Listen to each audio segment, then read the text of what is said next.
I'm Pat Hindle with Microwave Journal. I'm here at EDI CON 2018 in Santa Clara, talking to Al Horn of Rogers Corporation. So Al, Rogers recently introduced a high impedance material aimed at antenna designers. Can you tell us a little bit about that?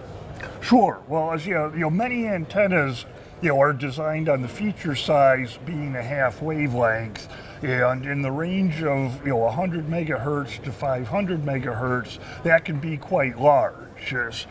If you use a dielectric material with high dielectric constant, you can shrink the size of the antenna by the square root of the dielectric constant, but you also end up having with a shrinking bandwidth. And the same also goes with many designs with antenna thickness, that if you try to make the antenna thinner, you could do so with dielectric materials, but it also decreases the bandwidth.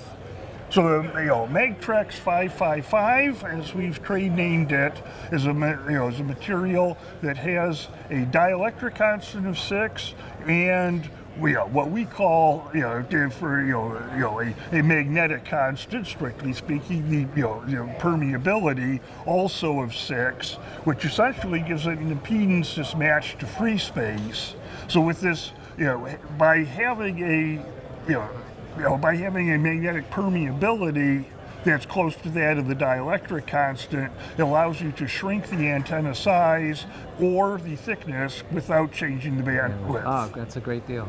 So you also presented a paper here on the measurements of that type of material. Can you tell us what that was about? Sure. Well, for many decades at Rogers, we've prided ourselves on very accurate and repeatable measurements of our low-loss dielectric materials. It turns out that the methods that we are accustomed to using aren't really amenable to measuring both permeability and permittivity.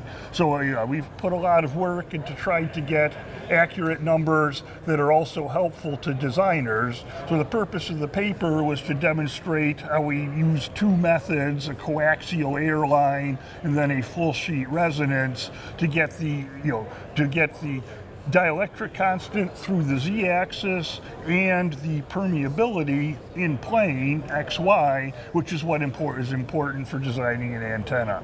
So you developed this new method, and so that works well as opposed to the traditional method? Well, it's not so much that we developed a new method, but took two existing methods and used them separately to extract the data that's helpful for designers. Well, it sounds like a very exciting material, and we look forward to seeing how it does in the market. Thank you very much for talking to us today. Yeah, and thank you.